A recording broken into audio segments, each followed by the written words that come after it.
Soldier's Heart by Alex 51324. Chapter 17. July 1916. Thomas opened his eyes to a rough plank ceiling patched here and there with bits of sacking. His thoughts were strangely slow, like moving underwater, and for a moment he considered where he might be. Then there was a and fine soil sifted down on him from between the boards. The aid post. He had a vague idea that it had been a long time since he'd been at the aid post, but it didn't seem particularly important. He looked at the ceiling for a while, until it occurred to him to turn his head. There was daylight coming in from the main room. Daylight, and men's voices, some groaning in pain, some speaking low and urgently, "Get that! This one next!" and things of that nature. Casualties, then. It was daytime. He was sleeping in the aid post. And there were casualties. Those facts added up to something, but it was a long moment before he figured out that what they added up to was that he ought to get up and help. It took another long moment for him to remember how to start doing that. Step one was to sit up, he recalled. So he tried to do that, and a tiger ripped its claws through his shoulder. He shouted and slumped back down onto the thin pillow. "Oh, fuck!" Someone came in. "Barrow, what are you... Oh, bloody hell!" It was Rouse. That made sense. He was supposed to be here. Him and Jessup and Allenby. "Something's wrong," Thomas managed to say, panting through the pain. "I know!" said Rouse, looming over him. How, when he was so short and Thomas was on the top bunk? He had no idea. "Lie still! Captain!" he yelled over his shoulder. Another face loomed over him, not Captain Allenby, but vaguely familiar. "Again! All right, get that dressing." "He's gonna bleed out if he doesn't stay quiet," Rouse said. "Get a syringe, then," the vaguely familiar captain said. "You sure?" Rouse asked. "He's had a lot." "Do you want his autonomic nervous system suppressed, or do you want him to bleed out?" They said some more things, but Thomas didn't catch them. The cat with many names licked at his elbow, then sunk in a single claw, and the darkness swallowed Thomas up again. Jessup stood in the doorway to Tully's office. He was on the telephone arguing with somebody about stretchers. His tunic was off, slung over the back of his chair, and there was a glass at his elbow. "If you don't send the fucking things back, we won't have any to put the next lot on. I don't give a fuck. You want my lads to carry them up out of the trenches piggyback? Figure it out." He banged the receiver down and lifted his glass. "Tully," Jessup said before he could drink. Tully waved him in. "What now?" "Barrow came in on the last convoy. I thought you'd want to know." "Barrow? Why did he..." Jessup watched as Tully realized why. "Merciful Christ!" Tully swore. Or prayed. It was hard to tell. "How bad is it?" he asked, standing up and grabbing his tunic in one motion, then shrugging it on as he walked toward Jessup.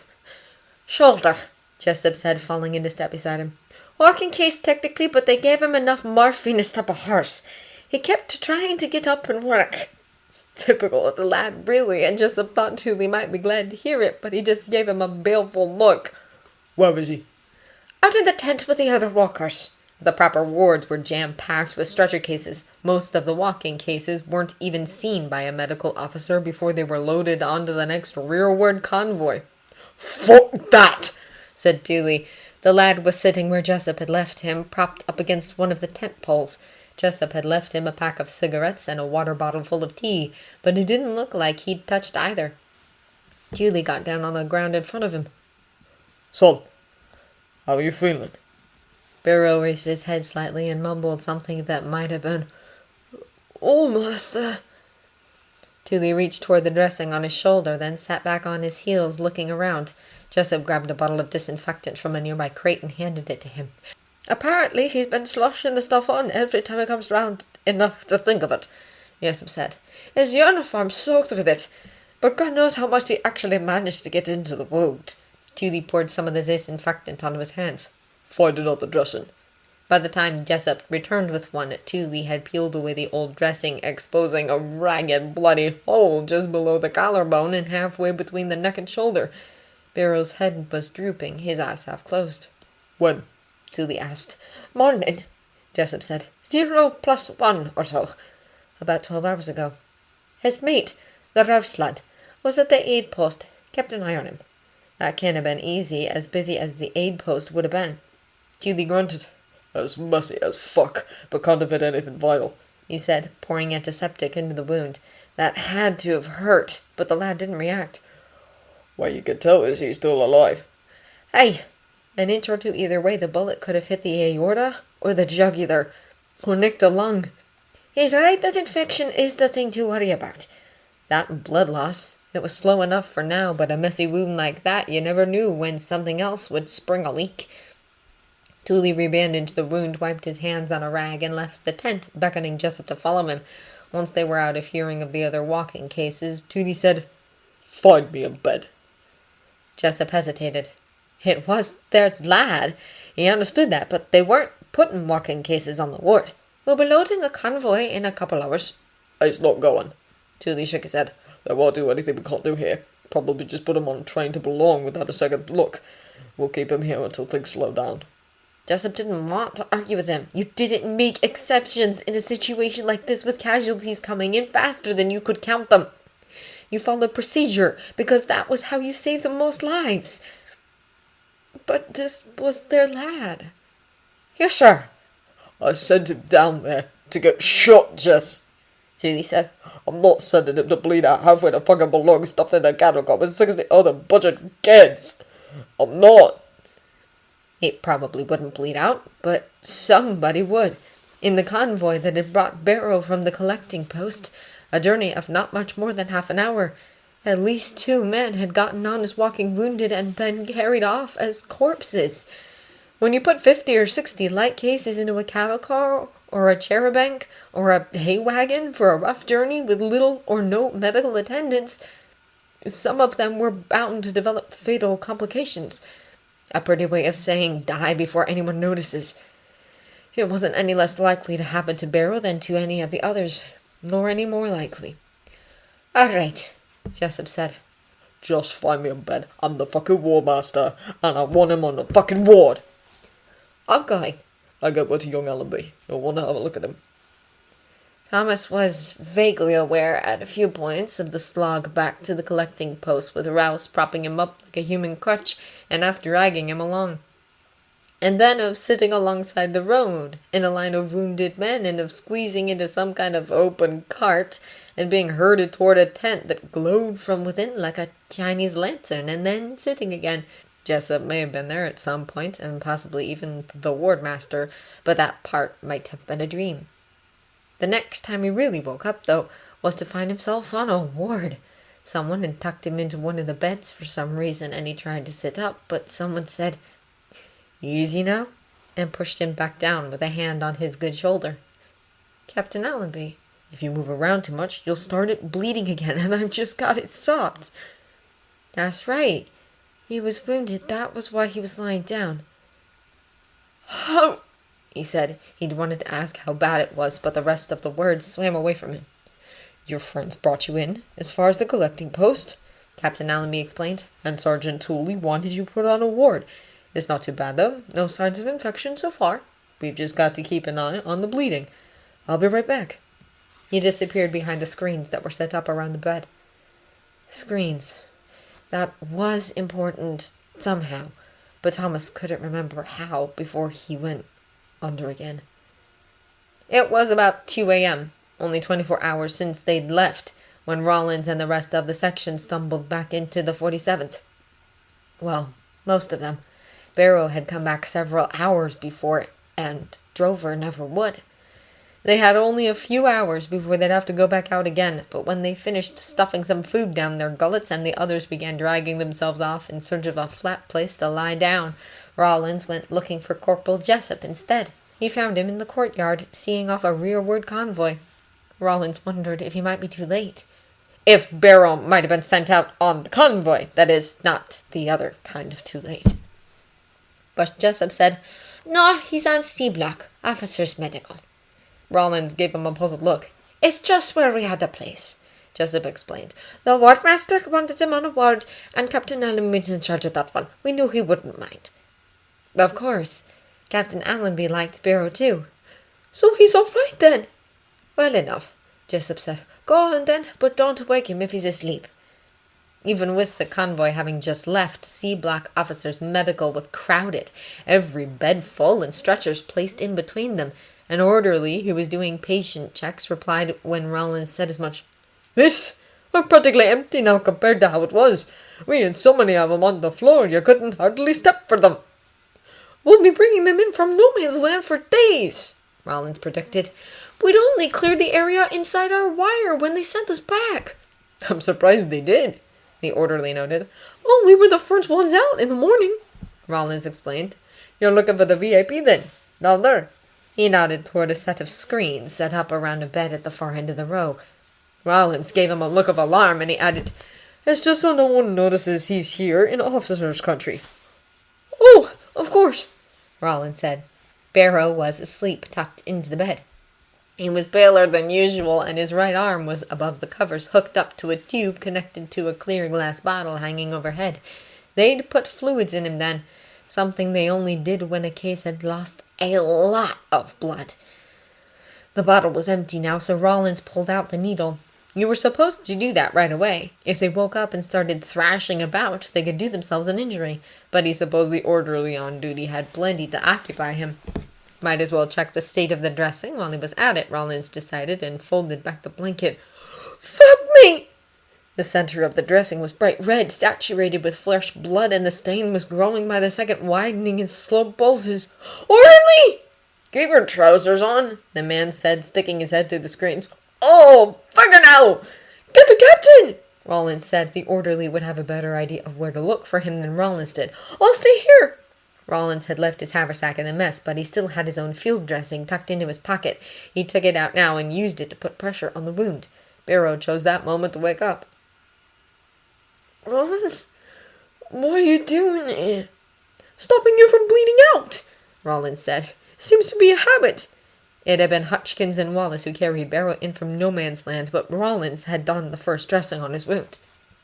Barrow rolled his head to the left and squinted at the wound. Oh, his eyes closed for a second. Not my fault this time. Rouse had said something about having trouble keeping Thomas from aggravating his wound by trying to get up. No, Rollins said. Not your fault. Captain Allaby came in then, unshaven and looking as exhausted as Rollins felt. Good God, he said. Again? He shouted for instruments and directed Rollins to loosen the dressing. Don't quite remove it until I'm ready to go in. Once I do, you'll have to keep mopping the blood away so I can see what I'm doing. Rollins nodded. Ready? Allaby said. Blood spurted when Rollins removed the dressing, but not nearly as forcefully as Rollins had seen wounds in that area do before. In the circumstances, it was worrying. Allaby worked quickly, probing with a slender pair of forceps. There we are, he said as the flow of blood abruptly stopped. Yet another branch of the axillary artery. Is that bad? Rollins asked. It would be worse if it were the axillary artery itself, Allaby said, or the subclavian. That would be a real nightmare. Hand me that, he nodded toward the instrument tray. Rollins likely wouldn't have known the name, even if Allaby could remember it at the moment. He wasn't trained to assist in surgery. The string stuff? Yes, that. Oh, pick it up with a bit of clean gauze. There you go. Allaby took it with a forceps and poked them back inside the wound, saying, The trouble is, the more of these little blood vessels I tie off, the harder the other ones have to work. Since everything in there has been knocked about a bit, there are all sorts of weak spots just waiting to burst. He withdrew the forceps. You can trust that, he said, moving around to Barrow's other side to check his pulse. If it gets much worse, I might have to... Oh, damn! What's wrong? He's a bit shocky, Allaby said. More! Get me another bottle of saline, quick as you can! The other orderly brought in a bottle, and Allaby began connecting it to the tube Rollins had so recently removed. Rollins, for lack of anything better to do, continued dressing the wound. Is he going to be all right, do you think? Allaby didn't answer for a moment, busy putting the needle back into Barrow's vein. I've been avoiding tying off the axillary arteries, since if I did, he might not have sufficient blood supply to keep the arm alive. I may come to regret that decision. Oh. Sitting back, Allaby looked at Rollins appraisingly. Are you by any chance in the donor group? Rollins shook his head. Barrow was, ironically enough. Should I go find Captain Linwood? He isn't doing transfusions tonight, men too urgently needed on their regular duties. He hesitated. I've been reading up on the technique. Securing the dressing, Rollins got up. I'll find somebody. There are a couple of donors in our section. Plank, and he thought one or two of the new blokes. Captain Allenby nodded. Keep it quiet. I don't mind taking responsibility if there's any trouble later, but we don't want to get caught before we've finished doing it. Understood. Rollins raced back to the mess where most of the section had bedded down, the new men's tent having been converted to a ward hours ago. They hadn't quite settled down yet, though, and as soon as he entered, everyone started asking how Barrow was. Bad, Rollins said, looking around. Where's Plank? Went back to the barn to feed Tiger, Widener said. Why? Who else is a blood donor? There was a moment of quiet. Dover was, Hutchkins finally said. But Wallace was already putting out a cigarette and reaching for his tunic. At me! Rollins remembered now Captain Linwood had told him he was in the donor group, but wasn't to volunteer because of how small he was. Go! Rollins said. Block C, Officer's Medical. Tell Captain Allenby I'm looking for someone else, but maybe he can get started with you. Wallace nodded. Reckon I can spare a half-pint at least, he said and darted off. Someone asked if they ought to go and find Captain Linwood, so Rollins explained what Captain Allenby had said. I'll look for Jessup. He'll have some ideas. I think he's out in the tent, Widener said, grabbing his boots. But I'll check the NCO's room while you try there. Rollins shook his head. You should go to the barn and look for Plank. The new men who didn't live there might miss it in the dark. He might decide to sleep there instead of coming back. Somebody else can check the NCO's room. I'll do it, Hutchkins volunteered. Right. Everybody else keep an eye out for Plank. If he does come back, send him to see Officer's Medical. With that, Rollins jogged out to the tents. He found Jessup in the walking wounded one, which was rapidly filling up again, with cases making their way in on foot from the collecting post. Jessup went pale when Rollins told him the news. They're not supposed to do transfusions tonight, but Allenby will do one on the sly, if we can find a donor. He ran down the list of problems with the donors from their section. Do you know anyone else we can ask? Aye, Jessup said, handing Rollins the bottle of tetanus antitoxin that he was administering. But I'd best do the asking. You take over here. So it turns out you were right to keep him here, Captain Allenby said, as he fiddled about with a needle in Tooley's arm. Not that you were wrong to do it before, but now on purely medical grounds. Whoa. Aye, Tooley said, carefully, not watching what Allenby was doing. It wasn't that he minded the sight of blood, his own or some bugger else's. But there was something creepy about the idea of putting one man's blood into another, like something out of Frankenstein. On the other hand, this was their lad they were talking about. His and Jessup's. He was the closest thing either of them was ever going to have to a son. Apart at least from the occasional night of speculation about what he'd be like in bed. But then Tooley had never claimed not to be a dirty old man. That's why I did, he went on, in case something like this happened. You probably should have thrown a fuck in there somewhere in case the lad was awake enough to hear him. Everyone knew that when the wardmaster stopped swearing, it was time to really worry. Allenby started wittering on about the axillary artery and saving the arm, and whether another doctor might have made a different decision and avoided this crisis. When he paused for breath, Tooley said, Anyone else would never have fucking noticed. He was bleeding out in the first place. They're all as busy as we are on this fucking night from hell. At least we know it fucking matters. I suppose you're right, Allenby said. Make sure you keep your arm above his. I'll be back to check on you in a bit. When he moved away, Tooley saw one of the runty blokes from Barrow's section sitting slumped on the floor and looking pale. That's right, Jess had mentioned one of them was a donor, but Linwood hadn't wanted to use him on account of how runty he was. You all right? Tooley asked him. The lad nodded. Thought I heard you got a cuppa and a biscuit after this, though. Think you'll have to get yourself to the mess for that tonight, Tooley noted.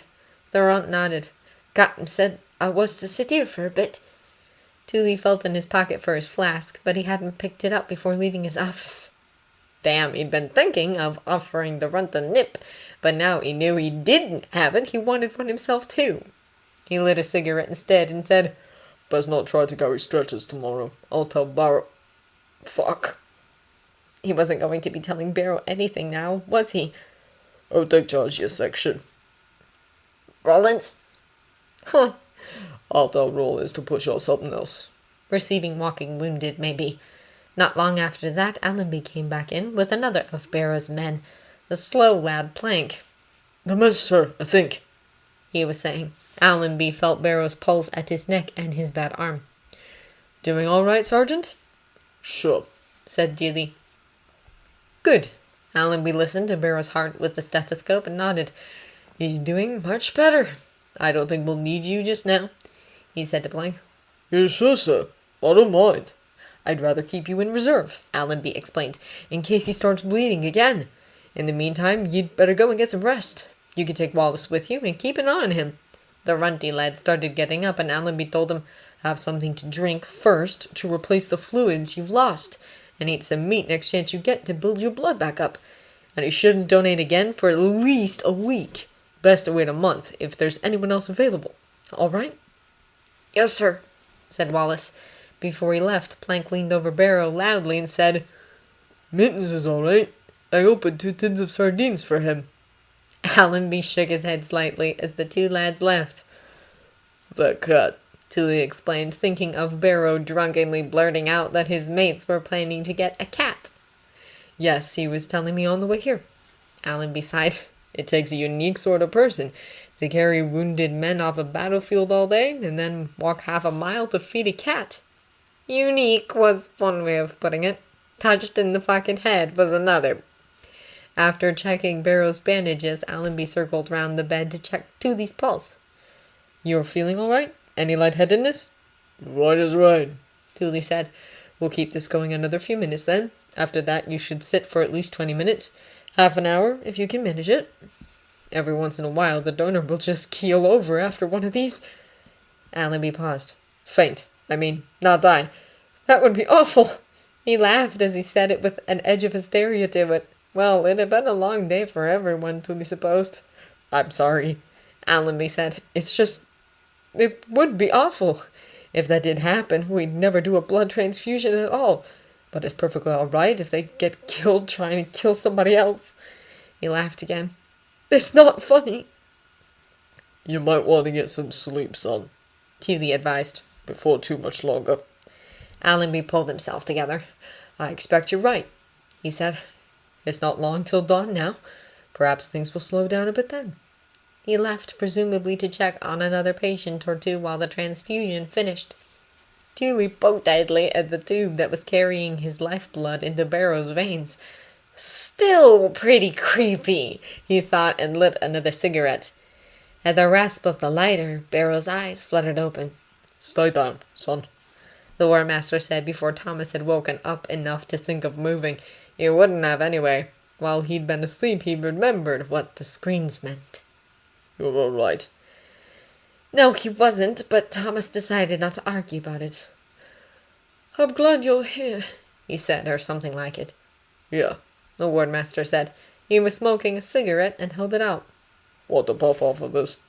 Thomas nodded, and the Ward Master held it to his lips, saying, "I'm not giving you one of your own. You'd probably buzz out and set yourself on fire." That would be a fairly bad way to go, Thomas thought, inhaling. The smoke made him feel a bit sharper, more alert, as though he were floundering in heavy fog instead of murky water.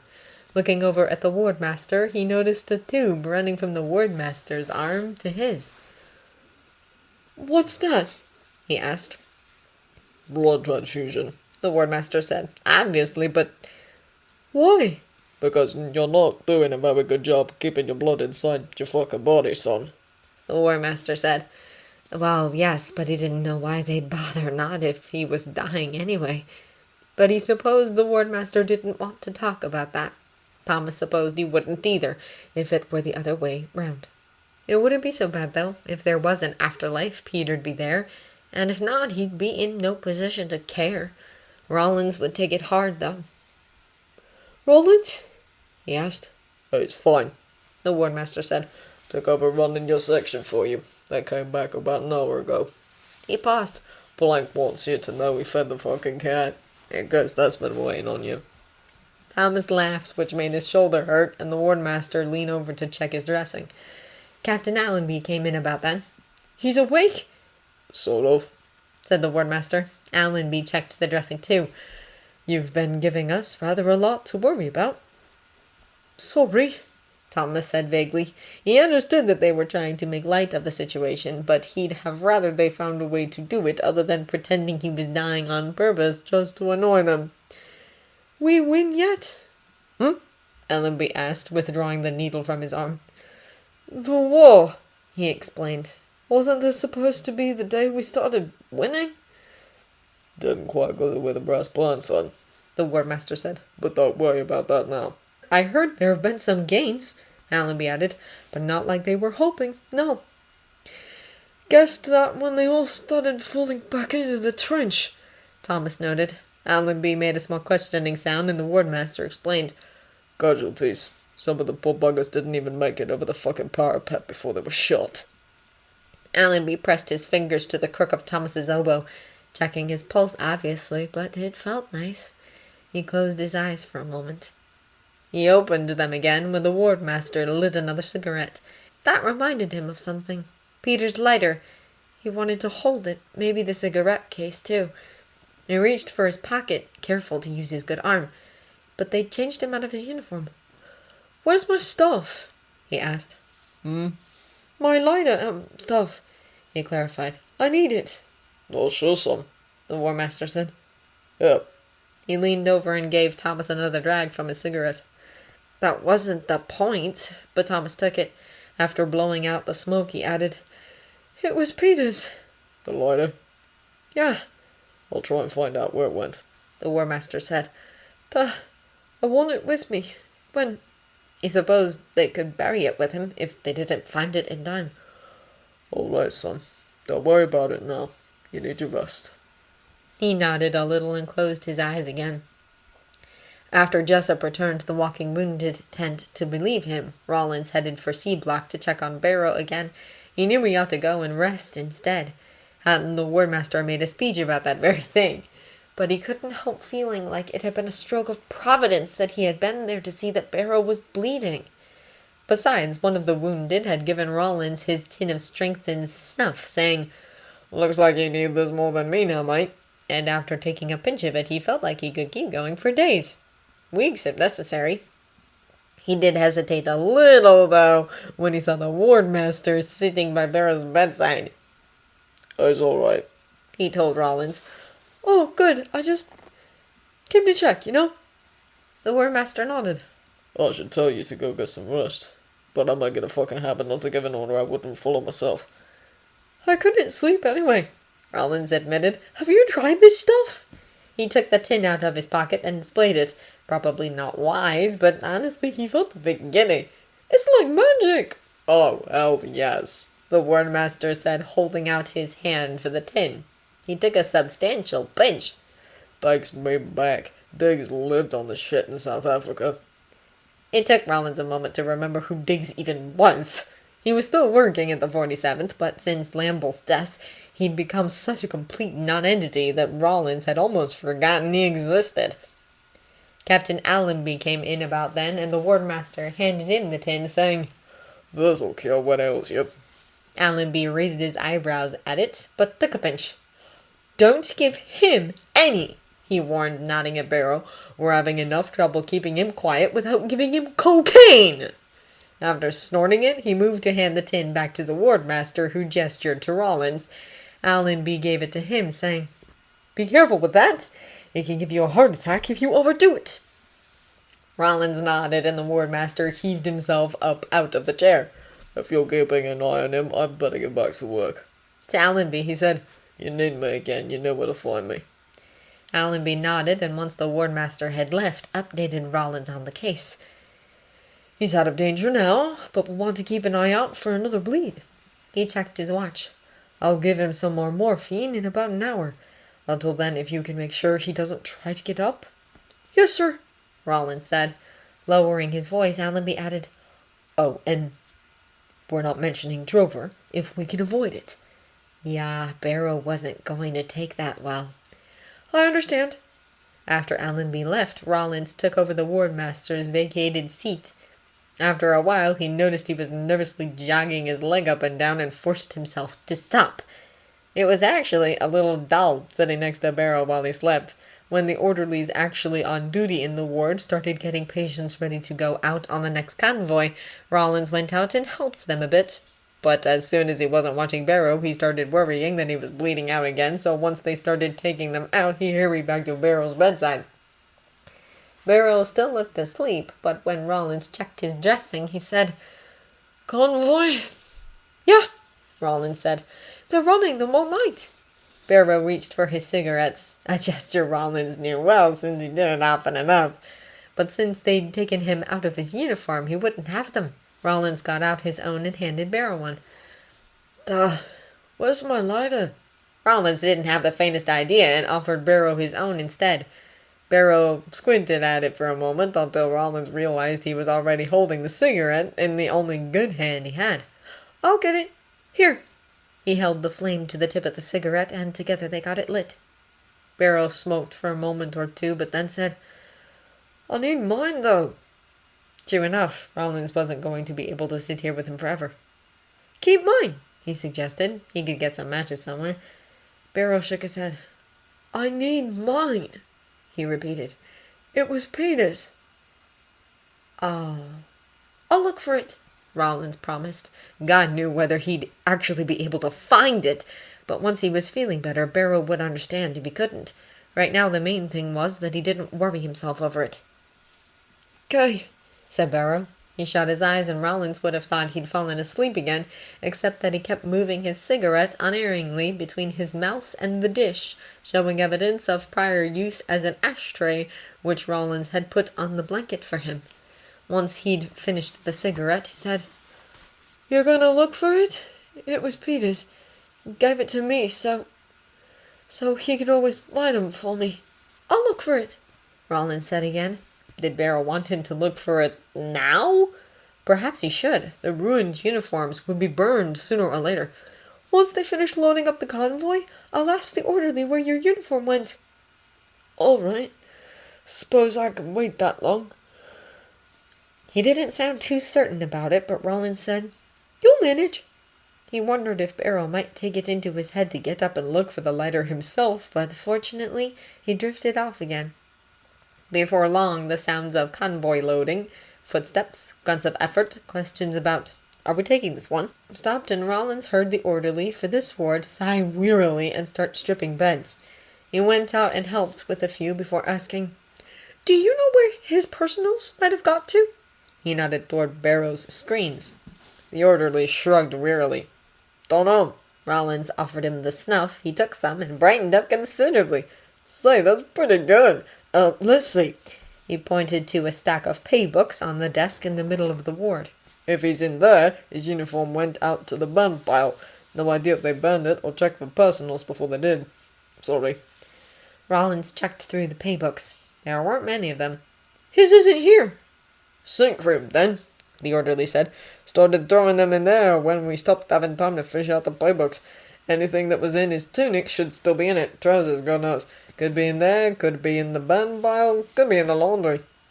Barrow kept the lighter in his tunic, so that was all right. "Thanks," the orderly nodded. "No problem." As Rollins turned to go to the sink room, he added, "Say, who is he? I mean, I know he's the magnificent bastard, but is he like General Haig's bastard? Or the King's?" "No," Rollins said. Well, not that he knew anyway, and it really wasn't likely. Would he have been a footman then? "He's our mate, that's all." The orderly looked at him with disbelief. "Lots of people's mates out there in the tent," he pointed out. That was true, and Rollins supposed if you looked at it that way, it really wasn't fair. But this was Barrow. "He's ours," Rollins said and escaped to the sink room. The room smelt like a butcher shop thanks to the pile of blood-stiffened uniforms in the corner. Or at least starting in the corner. It looked to have toppled over at one point and now was spread halfway across the floor. Rollins looked at it for a moment and took another pinch of snuff. As much for the smell as anything else. "Well," he said to no one in particular, "at least it's not severed limbs." In fact, it didn't take him nearly as long as he'd feared to find Barrow's uniform. Most of the pile was officers' ones, and since they were a different color, it wasn't too hard to pick out the enlisted men's ones. And of those, most of the time you could still tell whether or not they had corporal's stripes on the sleeves. He only had to actually check the pockets of a few before he found Barrow's. When he did, Rollins realized that he could have just followed his nose. It reeked of disinfectant. Barrow must have practically bathed in the stuff. The bloody parts were actually still a bit pliable since disinfectant solution didn't clot. Luckily, the lighter was still tucked inside one of the pockets. It didn't occur to Rollins until he'd found it that it could very well have fallen out when the tunic was tossed onto the pile. For good measure, he got out Barrow's paybook and then checked the rest of his pockets. He found a packet of cigarettes, so soaked with blood and disinfectant that Rollins was sure even Barrow wouldn't try to smoke them, a watch, and a cigarette case. Rollins hadn't even known he owned one. That was soaked too. Not too much blood, but a lot of disinfectant had made its way inside the case. Rollins threw out the cigarettes, but put back the photo and the letter that was tucked behind it. They were considerably worse for wear too, but since the picture was of a youngish man in RAMC uniform, Rollins didn't think there was much chance of Barrow getting another one. It had to be the dead brother. Funny, he didn't look a thing like Barrow. Light hair and a sort of round face. With a mental shrug, Rollins gathered the things up, cleaned them as best he could, and went back to Barrow's bedside. He was still down for the count, but the dressing looked good and his pulse was strong. Rollins put the lighter in his good hand, folding his fingers around it, and sat back down. That turned out to be a minor mistake. When Captain Allenby came in, not too much later, he picked up Barrow's arm to take his pulse, and the lighter slipped out of his hand and onto the floor with a clatter like the last trumpet. Well, if the last trumpet were a clatter and not a trumpet. In any case, it was enough to wake Barrow up. While Captain Allenby was admonishing him to stay still, Rollins scrabbled about under the bed until he found the lighter. "Since you're awake," Allenby was saying when he emerged, "I'll save the injection for someone who needs it." He got out some morphine tablets and helped Barrow swallow them. "All right then?" he asked, his hand lingering a moment on Barrow's jaw. Barrow said. "I'll be back to check on you later," Allenby said and left. Barrow raised his head slightly and asked Rollins, "Is that my—" "Yes," Rollins said, putting the lighter in his hand again. "And I found this too," he added, putting the cigarette case on the blanket. "Good." He fumbled the case open and Rollins added, "The cigarettes were ruined." "That's fine," Barrow said, sounding slightly amused. "Can I have one of yours?" "Sure." This time he put it in Barrow's mouth and Barrow lit it with his own lighter. Once he had it going, he fumbled for the case again, propping the picture up so he could see it and getting out the letter. "Read that," he commanded, holding it out in Rollins's direction. "You're bossy when you get shot," Rollins noted, taking it. "Please," Barrow added. "I'm doing it, I'm just saying." "You don't have to stay after that," Barrow said. "I've got what I need." Rollins nodded. Allenby had said as much too. Once the new dose of morphine took effect, they wouldn't need to worry much about Barrow trying to get up again. He unfolded the letter, slightly damp with disinfectant, and began to read. "Dear Thomas," he wasn't sure he'd known that Barrow's first name was Thomas. "I hope you felt me waving to you from some place that's been crossed out. I was there earlier today after completing my first voyage on His Majesty's hospital ship out—" Rollins stopped. He hadn't quite realized what it was he was reading until he saw the word Albion. His brother's last words. Or the last ones Barrow would ever know about anyway. "Are you sure you want to hear this right now?" "Yeah," Barrow said. "Keep reading." Rollins kept reading. By the time he got to the part about, "It makes a nice change from the dressing station," Barrow's eyes were shut, and Rollins had to take away his cigarette after it dipped perilously close to the blankets, but he kept reading, just in case Barrow was still listening, all the way up to, "Light a cigarette for me." That explained the business with the lighter, he supposed. And then he signs it, "Affectionately yours, P.F." "Do you want to hear it again?" Barrow didn't answer, so Rollins refolded the letter and put it back in the cigarette case. "Your brother sounds nice," he said. "Wish I'd known him." The next time Thomas woke up, the screen was removed from the foot of the bed, and sunlight was streaming in through the windows on the opposite wall of the ward. His shoulder hurt like hell, but apart from that, he didn't feel too bad, really. And he was most definitely alive, which he wasn't quite sure how he felt about. Rollins would be glad, he supposed. And the wardmaster, too, probably. It wasn't until an orderly he didn't know brought him a breakfast tray that he began to consider that he might have fundamentally misunderstood the situation. The tray, he noted, as the orderly briskly stuffed some bolsters behind his back so he could sit up enough to eat it, held only porridge and tea, but it was on a tray cloth, and the tea was in a crockery cup, not a tin one. Because he was in an officer's ward. Really, the position of the windows should have given it away. Still, before the orderly left, he asked, "What ward is this?" "It's meant to be officer's medical," the orderly said, his tone aggrieved. "Sleep lock." Right, that explained the screens. Quite possibly, he had never been dying at all. That still left a few questions, which Thomas mulled over as he sorted out how to eat his breakfast one-handed. First among them, if he wasn't dying, why was he still here? Convoys had gone out. He was fairly sure he'd talked to Rollins about at least one of them. And the wardmaster had said they weren't keeping anyone overnight unless he was... Oh, that was right. Unless they were rejoining their maker or their units before morning. Even if he wasn't dying, Thomas didn't think his wound was quite that minor. Hadn't there been something about a blood transfusion? But it had been a hell of a day yesterday. The little of it Thomas had seen before being shot, and the bits and pieces he remembered from afterwards. It could be there were enough men worse off than he was that they needed him for whatever he could manage one-handed. It was his left arm that was out of action after all. He could write tally cards or count out pills or something. He could probably do the linen chitty if they were bothering with that today. After collecting the breakfast trays, the orderlies began preparing patients for the morning convoy. There wasn't anything Thomas could do other than get in the way, so he stayed where he was and smoked a cigarette. Somebody had left him some, tucked under his pillow with his lighter, watch, and cigarette case. Probably Rollins. When they started taking patients out for the convoy, Corporal Jessup showed up with a clipboard, taking them off on the list. Once the ward was nearly emptied out, he wandered over to Thomas's bed and checked his dressing. "How're you feeling, lad?" "Not bad," Thomas said, and winced as Jessup probed at the wound with a bit of gauze. "Bit sore," he noted. Jessup shot him a dark look and reached for the chart hanging at the foot of the bed. "Did they give you any pills this morning?" "No, unless they'd been on the tray and he'd missed them." "Bide there a minute."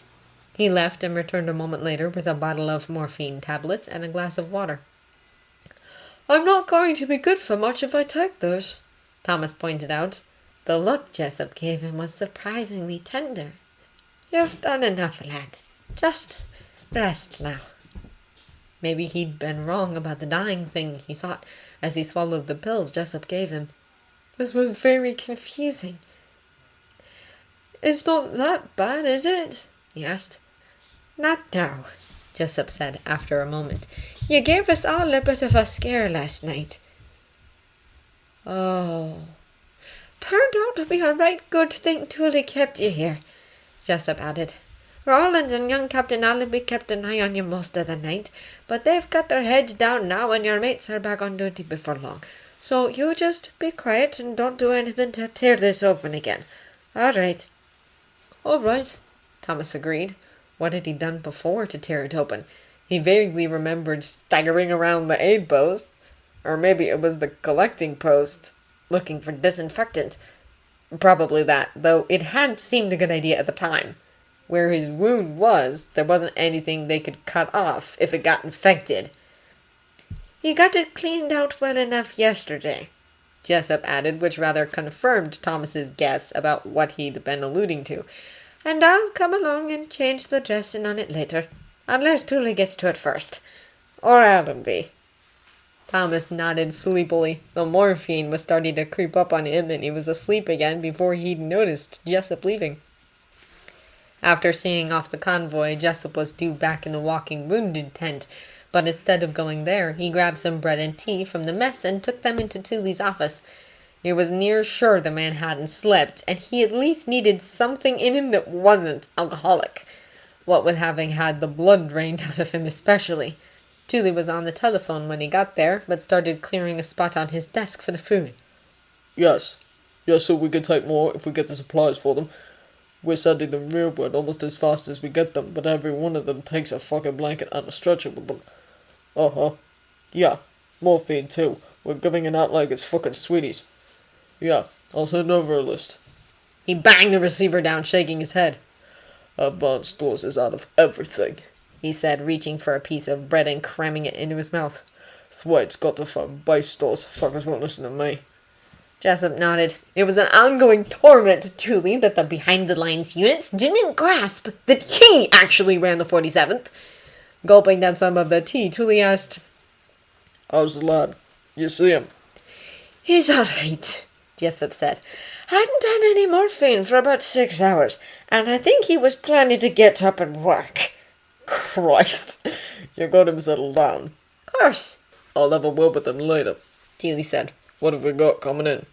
Not much, Jessup said. Walking cases getting in on their own, mostly. Collecting post is clear of stretcher cases, and both ADSs holding their own, last I heard. Thule nodded. Hans is shelling the living fuck out of our line. We'll be slamming again at nightfall, but nobody's moving wounded right now.